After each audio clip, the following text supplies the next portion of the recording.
All right, thank you very much, and thanks a lot to the organizer for inviting me here. It's a great pleasure to be at this great conference and this great place. I find it's a special atmosphere and very inspiring to be at the Schrödinger Institute. Okay, so I will speak about a fixed point theorem, which is that every isometry of a metric space has a fixed point. Of course, this cannot literally be true.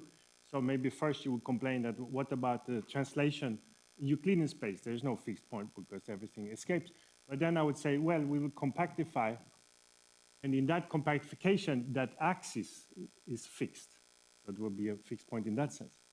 Okay, but then you complain, yeah, but what about this rigid rotation of a circle? That has no fixed point. But then there's a way of filling in the space. It's called injective hull, which I don't know so much about, but one could do this too in order for this theorem to be true. So then maybe you say, oh, but that's kind of cheating. What's the interest of this thing? But for example, one can then deduce something like this for Neumann's mean ergodic theorem.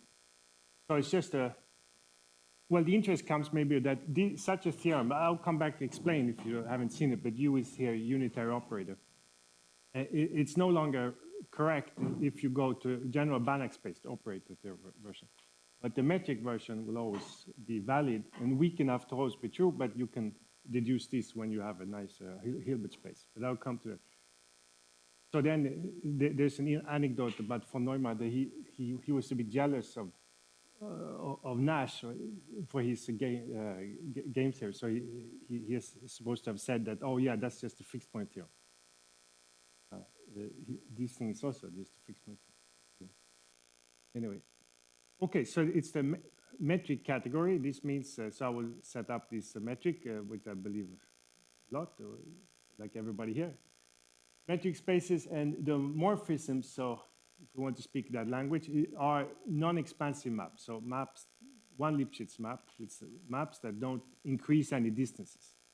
So then if you compose them, they are still non-expansive. Take two after another. And their isomorphism would be isometries. So I would speak mainly about isometries today. And so here are some of, so I find it's quite remarkable how many non-expansive maps you find in math. And so, for example, in the holomorphic maps, there's a version of peak reformulation of the Schwarz lemma that says that any holomorphic map from the unit disk to itself cannot increase Poincare distances. And then this propagates via construction like the Kobayashi pseudo distance so that every holomorphic map is non-expansive.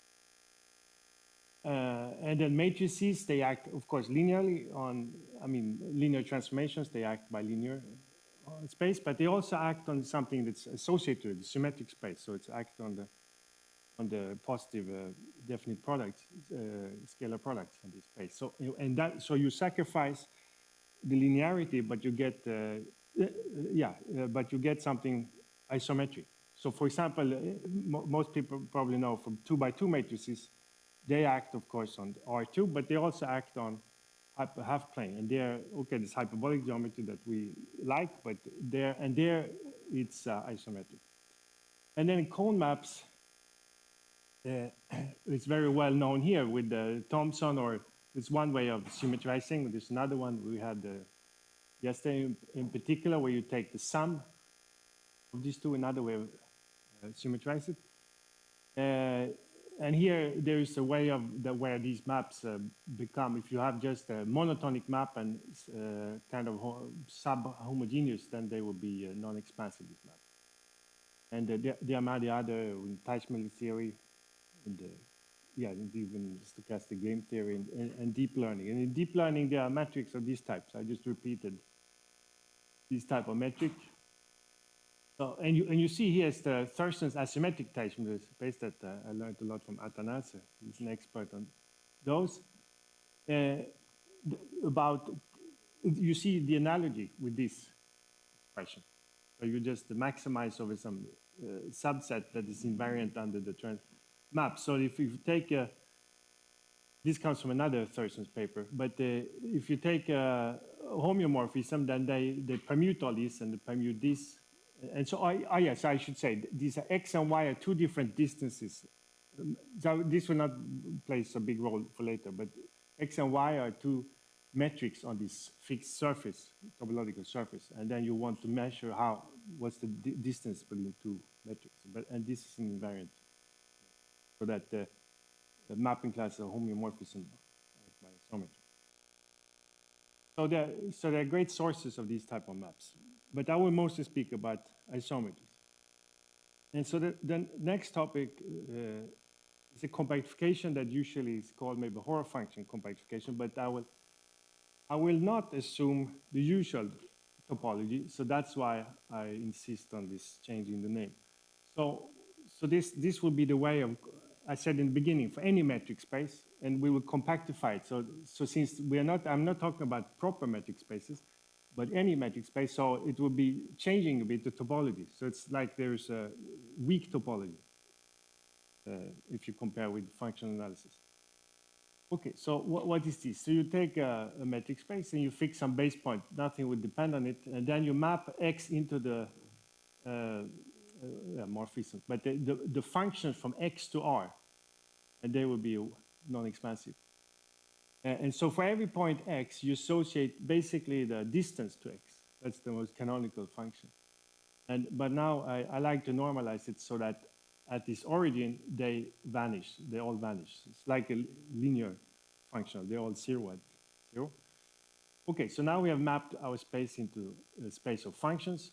And on this space, we take the topology of pointwise convergence. And because of this, the ICLR's Scully or Tikhonov theorem, this is compact.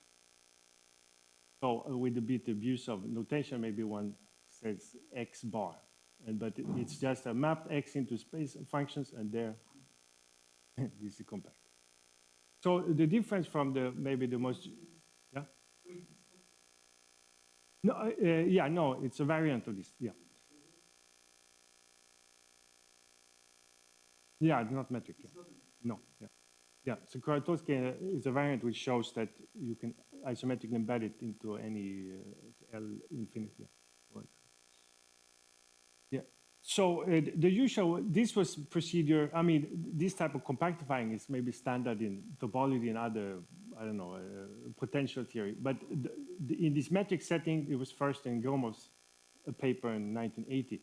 But he considered topology of uniform convergence on bounded sets. And the reason I think he considered this was because he wanted, for a general cat-zero space, he wanted to recover the visual boundary, even when there's non-proper. So of course, when X is proper, there's the same. And this topology is the same as this. But the only difference is, and that's not a proper metric space.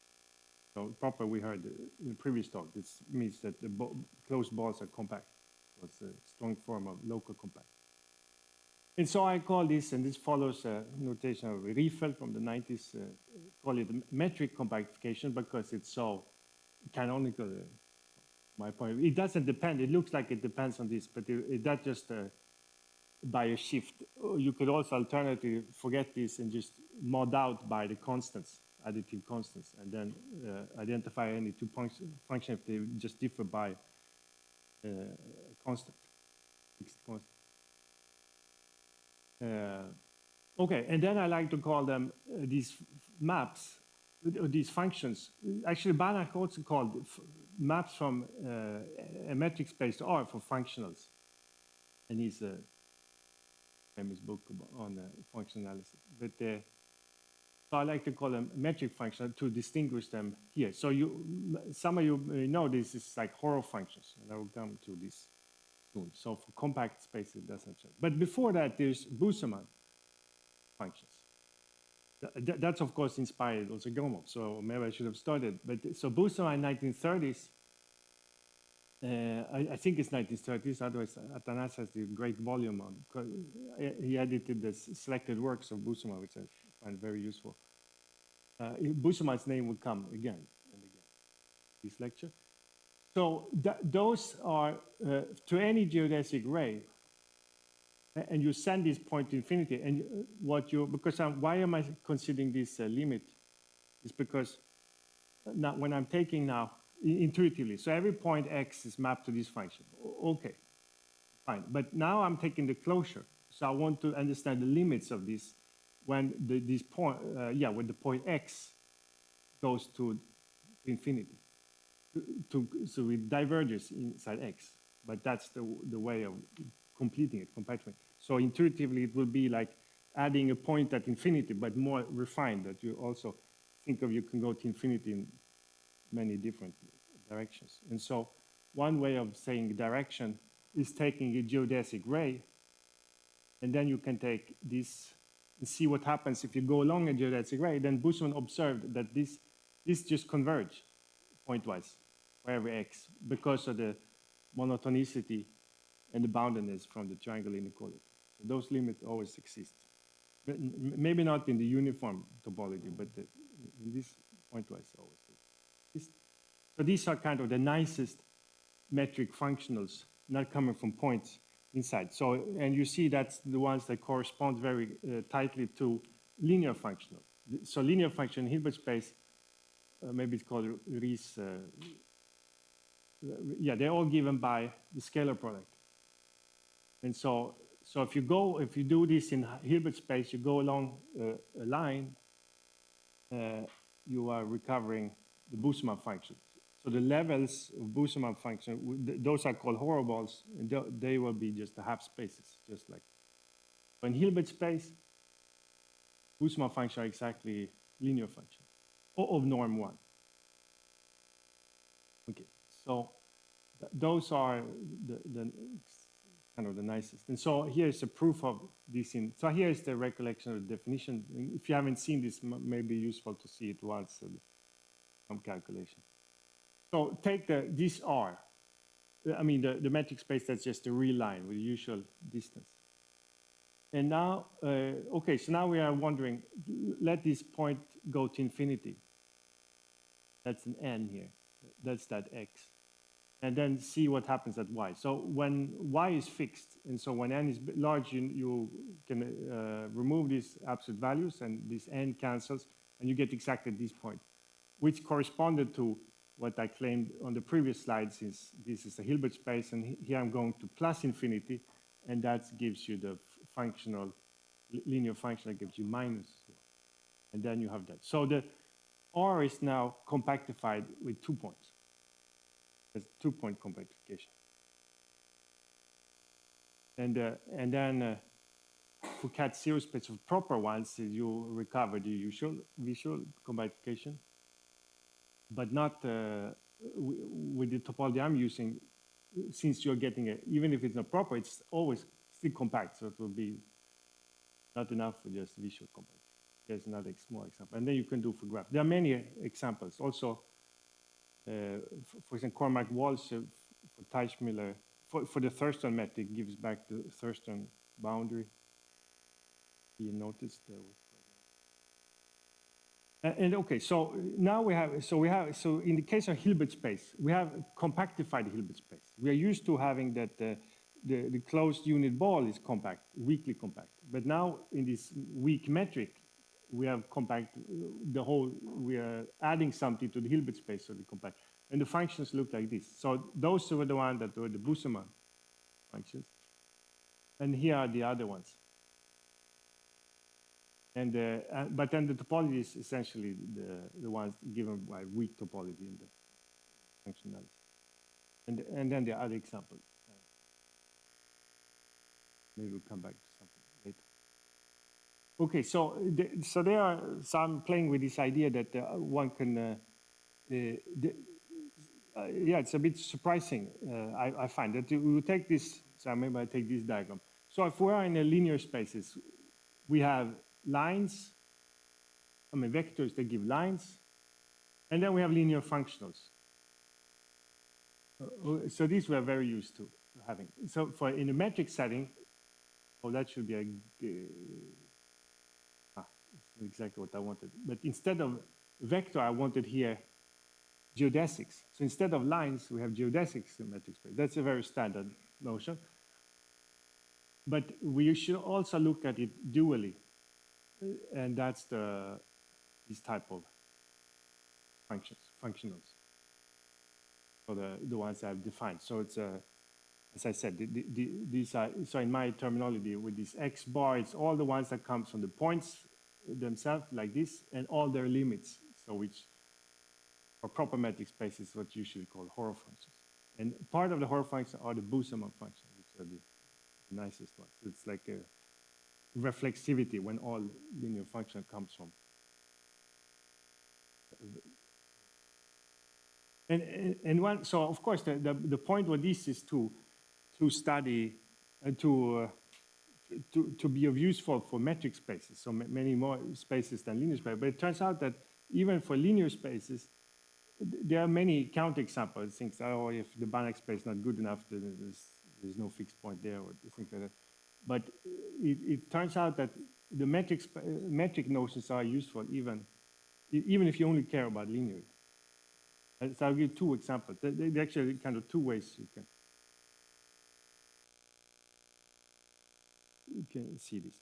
Okay, so now to the fixed point theorem. So I need one more thing, and that's what from what I understand, it's Thurston's name was bicombing, but Busemann had long ago. I mean, it's just a kind of natural example, but he called it distinguished geodesics. So that means that so geodesics may not be unique, but here we are insisting that there's some class of geodesics which so between and so more precisely it's a map from x to x and 0, 1. So it's a arc length, not arc length parameters, but constant speed between any 2 points x and y. So that's not, yeah, it's constant speed geodesic. So it's not geodesic in the usual sense with that it realized the distance. But the point, and so maybe if this is confusing, maybe immediately for a Banach space, we will take the lines. And if the Banach space is strictly convex, only lines are geodesics. But if you have L1 or L infinity, you have some kind of Manhattan metric. So there are many ways of going from 2 points. You can go this way or many other ones. But we will still only take, for this one, we'll take the lines. So there are some kind of distinguished geodesic. And we insist that we have this weak type of non-positive curvature. Actually, it's also in, I mean, it's like Busemann non-positive curvature, but except that only for a certain class of geodesics. And so it's this convexity here that we learn in school, but with an inequality. So the geodesics are more like this, either Euclidean or more negatively curved. So that's the main hypothesis. And the examples of these are then Banach spaces, because that's just equality. Because of linear, I mean, it's just lines. So that's really in school, what we learn in school, equality. In cat 0, that's just one, as I said, it's a Busemann condition, which is weaker than cat 0. Yeah. Oh, sorry. Yeah, okay. So, yeah, there's a definition. Oh, so, okay. So examples of spaces admitting a weak conical bicombing. So let X be a metric space, XD be a metric space.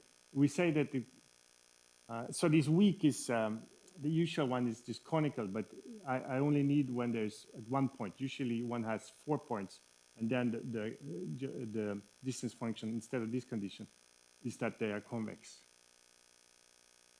And so that's why it's a bit inconvenient name of this thing. But so spaces which admit such distinguished geodesics with this weak non-positive curvature include Banach spaces, cat 0 spaces. There they are even unique, so there's no choice.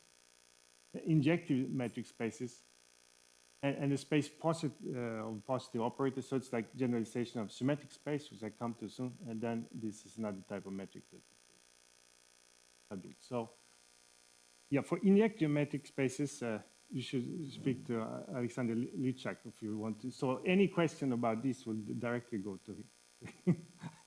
I haven't understood this so well. So, but okay, injective I understand. So this includes trees and L infinity spaces, another space. So so the abstract definition is X is injective, and this word comes from category theory.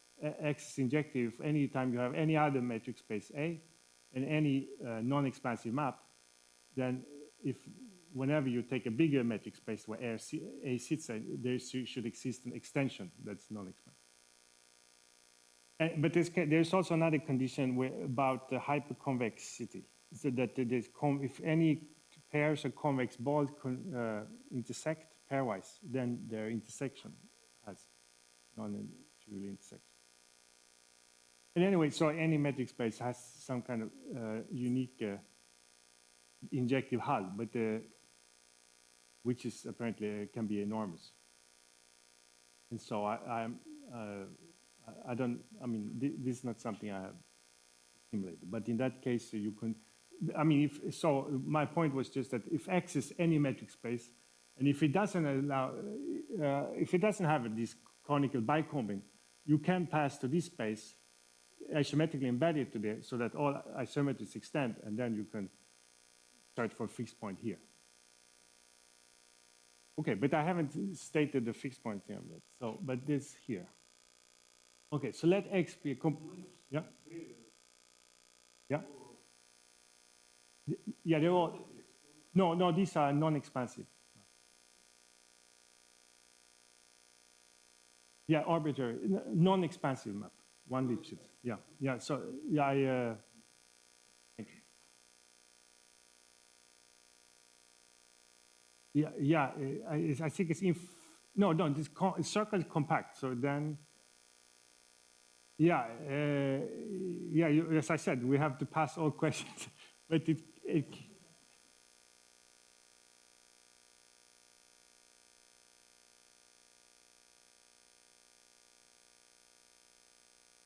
so I can answer two questions.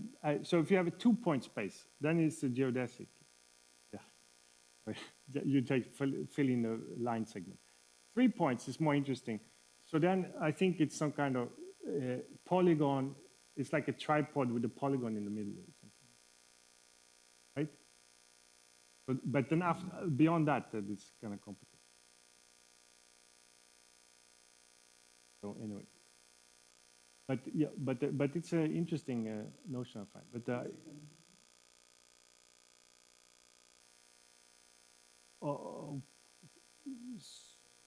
yeah, this will be connected. I mean, this will be a complete space, and it has this bicombing, so you have geodesics between everybody. Okay, so now, okay, so let X be a complete metric space with a weak conical bicombing. So this, for some class of distinguished geodesic, it has Busemann nonpositive curvature. And there are some examples: Banach spaces, cat zero spaces, injective spaces. Okay, let T now isometry. Let T be an isometry. Then there exists what I call metric functional, so an element in this space of functional, which are fixed by T. And so being fixed, since it didn't matter this additive constant, it means this equation. But I mean, really it fixes this point. But it also means that if here you see the level sets, which I call Horo spheres, they may be fixed, like in the parabolic isometries, you know. Then they might be fixed one by one, but they may also be translated, like in the case of hyperbolic isometry, say in hyperbolic geometry. And D is this I view as the replacement of a norm of a linear operator. It's the infimum, the minimal displacement function. So it's the smallest number that T translates.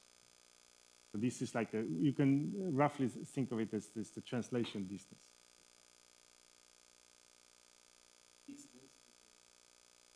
Oh yeah, this I forgot. Yeah. No, the closure, no, homeomorphism. So so let's go back. So the closure is very natural. So that makes that the isometries immediately extend continuously to a homeomorphism of the boundary. Thank you for the question. But this closure, it's not. I mean, sometimes it can be metrized, but this T, it doesn't respect this. So So think of I mean, so for example, in the hyperbolic, if we look at just the hyperbolic disk with the Poincare metric, that space is just the disk, closed disk, and H are these functions, classical Horner functions that appear as, say, in the Poisson kernel.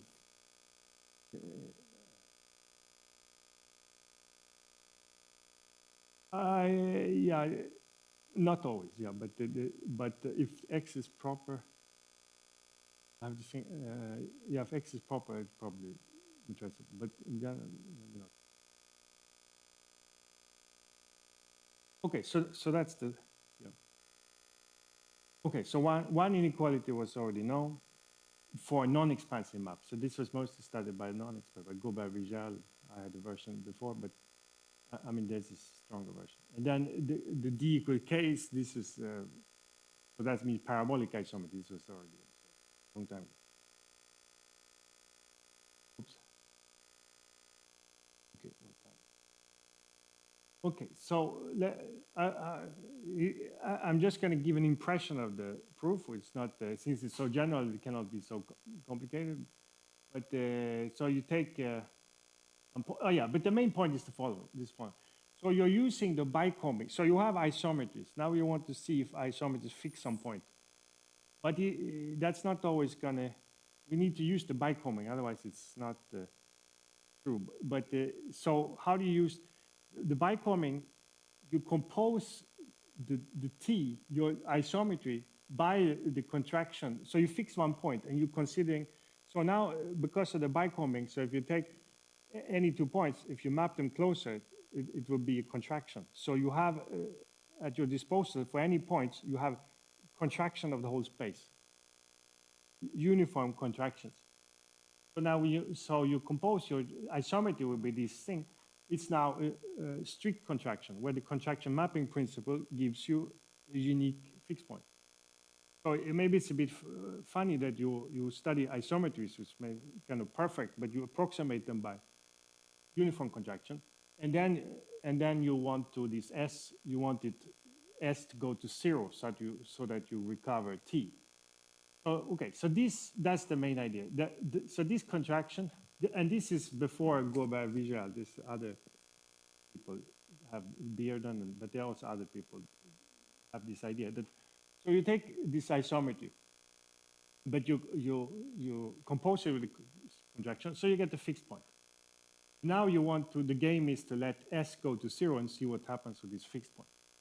And so one needs a lemma to control where one would find this fixed point. It is in some ball.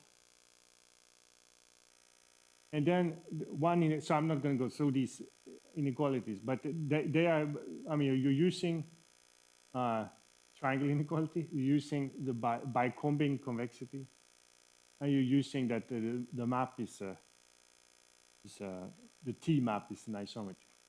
And so you go through this, and you get this inequality, and then the goal is to send S to 0. Then this goes away because that's X, distance X to X, because R0 is just the identity when you don't contract anything. And so then that's 0, and this is 0.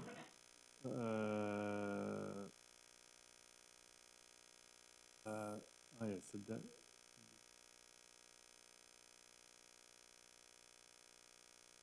Oh yeah, but that's, yeah, I'm a bit confused.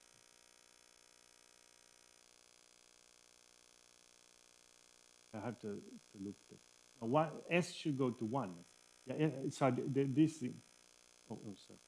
This thing that I added this morning, S should go to 1. So that's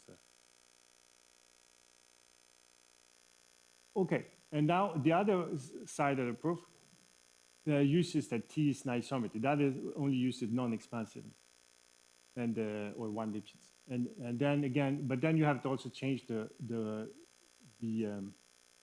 base point so that the base point gets closer to that displacement function. So you need to take those two limiting processes, and then you use this compactness that you have to obtain a limit. And then that limit is, then you have inequalities on both sides, and so you have the theorem which said which said, where was it? Here. So then you have proved this, that you produce such an H for which this. So this is an impression of what the proof would be like, but they would be pointless to go. Okay, in this way, fixed point free maps get their fixed points.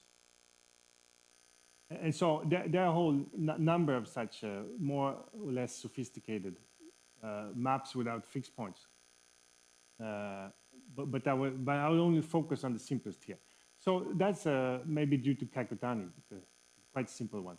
You take so I mean, this is counterexample why Brouwer's fixed point theorem doesn't hold in infinite dimensions. So take the Banach space C0 of all sequences that tends to 0.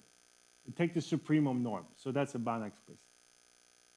Okay, now you take a shift map where you add 1. So it's an affine isometry, obviously an isometry, and it's affine. But now, does it have a fixed point? No, it doesn't.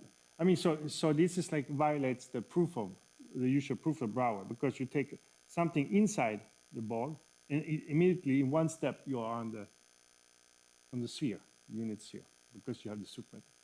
So you shift, and so of course there is no the only fixed point is 1, 1, 1, 1, 1, 1, 1, but 1, 1, 1, 1, 1 is not in C0, so there is no fixed point.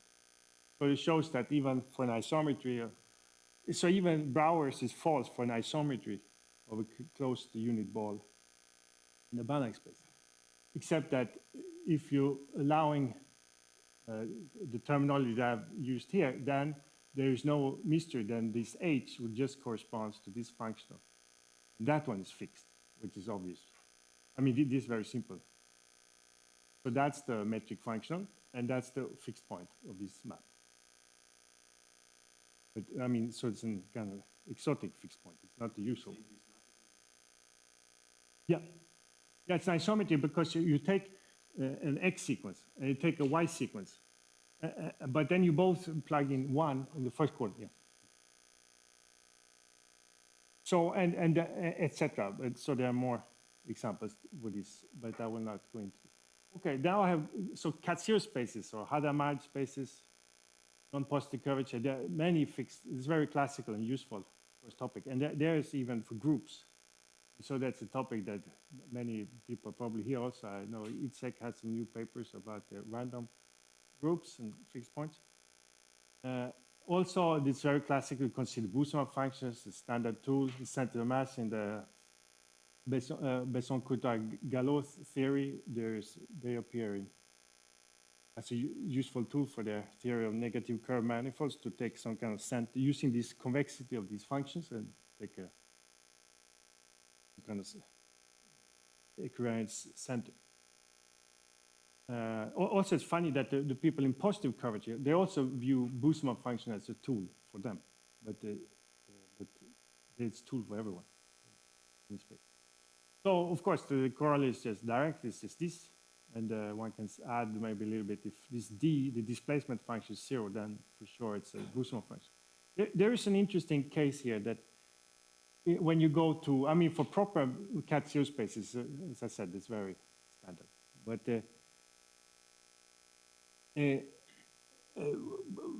there's this Edelstein's isometry of a Hilbert space, which is a bit surprising. It's an isometry which is unbounded, so it doesn't have a fixed point, but which is recurrent to 0. So it has an orbit, isometric orbit that goes like this, further and further out. But now, how is this coherent with this? And that's because, as I said, the Hilbert space contains the linear functions. Okay, maybe I went that too quickly, but the 0 functions are functional is a metric functional. So in that case, I mean that the functional the function that's identically 0 is fixed. This is not a great statement.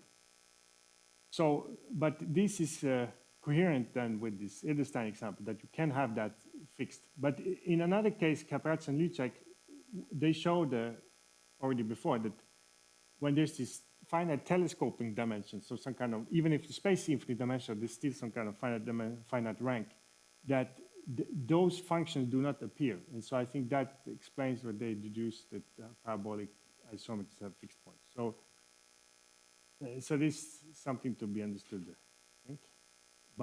So what's to be understood? So when you take a complete cat zero space, you take this closure that compactification that I propose, what would be the compactification? I gave a description completely for Hilbert space, but at zero. Because it's not enough just to add a visual boundary, you need to do. Okay, and there are some examples of cat zero spaces that's not proper, that comes up. So for example, I think the way Peterson, that's not the complete metric, so it can be completed, and Yamada saw that that could be, that gives a cat zero space. And then spaces are Riemannian metrics. So it's not, this morning we heard about Gomer Hausdorff, there's a different metric space, but here we fix one manifold, then you look at the space of metrics. So like these are all kind of the same type of spaces, kind of Teichmüller space, spaces of metrics, which turn out to be cat zero. And then there is, yeah, and here's some other spaces from group theory. So such spaces have, and I mean, the point of these things, just like for Teichmüller space, is that here the diffeomorphism, they act by isometry. Here the complex automorphism of this fixed Kähler metric, they extend to an action of this space, and they are isometries. So therefore, in principle, the theorem that I mentioned, the fixed point theorem, tells you there is a fixed point there. Now, but it's not maybe so easy to determine what the metric compactification of these spaces are. So that's what's missing. But hopefully it will come. So I promised this, go back to the discussion of the mean ergodic theorem. So take unitary operator Hilbert space. And so that was, this is kind of ergodic average, or like a version of the law of large numbers, if you want. So you measure some system over time, and that should converge to the base average. In this case, it's the projection to the U invariant vectors, if this is an ergodic system that gave rise to this operator. But you can forget the dynamical systems or ergodic theory and just consider this as an operator theoretic statement. Now, this is again not true if you take little L1 and say take the shift operator. So that's shift operator preserved all the distances. So this is just this sum is just the orbit of the affine isometry defined by U and this X. So if you apply this, you see you get 1, 1, 1. So that's a vector of norm 1, but they have no, I mean, but on the other hand, on the one hand, this has norm 1. On the other hand, this 1 over n should make every coordinate to be 0, but there's no limit. There's no even subsequence that converge even weakly. So this is just well known to be false. But this is not false, because this is, so let U be a non-preserving linear operator of Banach space and V a vector. Then there exists a metric functional such that you have this statement. You see here, there's even not even, I write it with 1 over n, but it holds at each stage. There's an equality there, so there's no, then you can feel free to take a limit. It's not kind of, but I write it as a mean ergodic theorem. So that's a mean ergodic theorem for any Banach space, because this, so it implies for Neumann by a simple argument. And then there's this classical Yoshida-Kakutani theorem that classifies for which Banach space and which operators the mean ergodic theorem holds. So they're called mean ergodic operators. So, but here's another example where so linearly they are counterexample, but if you look at it metrically, there are no counterexample. And so the H that is here is this function with the sum and 1, 1. And so you see this again, the ones and 1 comes from that you get, these are these ones that become. So in that sense, there is a mean ergodic theorem.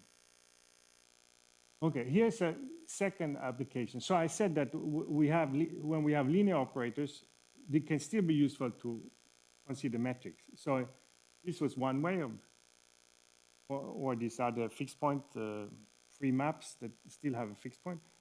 But the other way is this related to what I said about 2x2 matrices.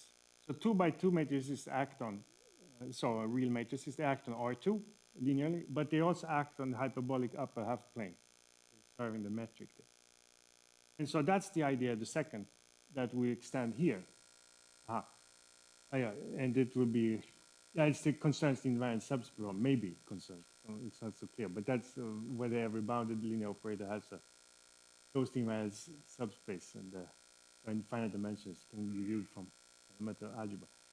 But so maybe this, and then a counterexample for Banach spaces. So again, there's this, here it's unknown for Hilbert space as far as we know, I think. And the general Banach space it's false, there are counterexamples. I'm just saying that again because there's this, we saw already before, but the much easier context that something is not being true for.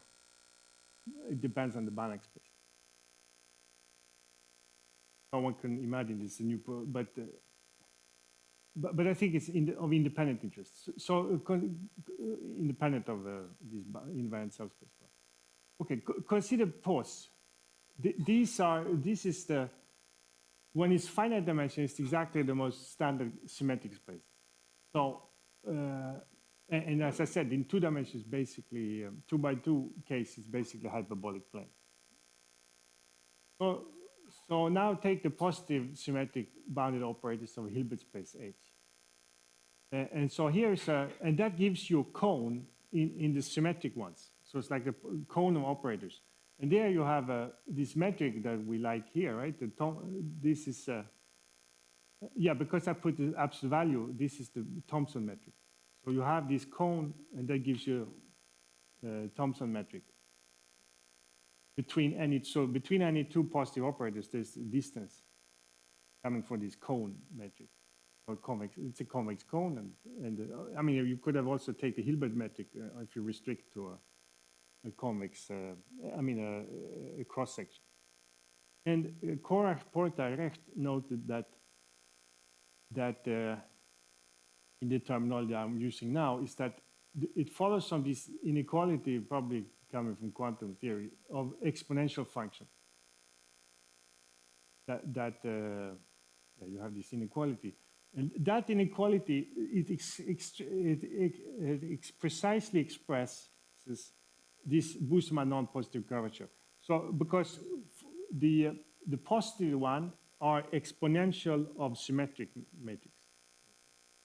So you have this exponential, you have the tangent space or the ambient space is this holds the vector space of symmetric operators. And inside you have this cone.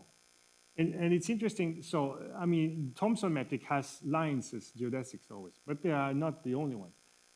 In fact, here, from the exponential function, you get other types of geodesics coming for the exponential map, and those provide the bicombing. That's the content of this convex bicombing, and that's the content of the way we like to see this inequality. Such equality also appear in, say, Mastow's, he wrote some exposition of symmetric spaces. If you don't want to use the curvature tensor and the inequalities, you can use exponential inequalities like this to prove that these symmetric spaces of non-compact type has R cat 0. Okay, so if you use this, now, as I said, so extending this 2x2 matrix acting on hyperbolic plane, they act just by conjugation or this, they just act like if you have an action on the vector space and you look at the space of scalar products, it's just how they would act on this, I mean, automatically. That's this action, so there's a completely natural action, and then that's obviously by isometry of this Thompson metric, and so this is then the immediate corollary that there exists such a fixed point in this space. Now, what surprised me a bit is that one is non-constant. So because I said before, one bad thing about weak topology in functional analysis is that sometimes the function is to zero. So, okay, the unit ball is compact, but your limiting could be just a zero functional. And this can happen for metric spaces too, but some metric spaces don't have the zero functional as a, for example, L1 and L infinity. And for that reason, I think it's related. This space pause, in the closure, in the compactification of pause, the function is identically zero is not there. So that means that the functional you obtain here, H, it's a non-trivial thing. Because I thought, okay, you will apply this, but that H will just be the, how can I exclude that H will just identically equal zero? And now I have a theorem that says that an operator preserves a function that's identically zero. Not great, but so here, there is some content to this. Now, how it relates to invariant subspace problem, this is complicated. I don't know, but for that you again need to analyze what is the compactification of this. And this space has been useful for other ergodic theorems, multiplicative type, where once more you pass to a metric situation where it's better than looking at limits. Okay, so that's time for summary. So we have that I hope you agree, every isometry has a fixed point, at least in some compactification, or at least under this convex bicombing condition. And the metric notion complements and extends linear ones, so it's, they were defined a bit by the analogy, but they are, I mean, very classical from starting with Busemann. And it goes, I mean, this appear in Poisson summation, Poisson representation formula, or Eisenstein series, if you really like to push those. I mean, not completely new, of course, but to view them like this, and that but it's a bit surprising that they can then, anytime there's this linear counterexample, metrically there's no difference. So it gives weak enough statements that they're true always, but we can often promote them to the ones you would know in linear case. And so, yeah, so fixed points, we can get fixed points, and mean ergodic theorems in a generalized sense. And then I don't know about cat zero spaces, the problem that has not been studied enough, except for the Licek paper, what these compactification are for non-proper cat zero space. And then the space, this I believe in, it's so, I mean, so beautiful that you have the space of pause, infinite dimensional symmetric space, and that inequality of the exponential is exactly expressing this bicombing property. As I believe that should be useful too.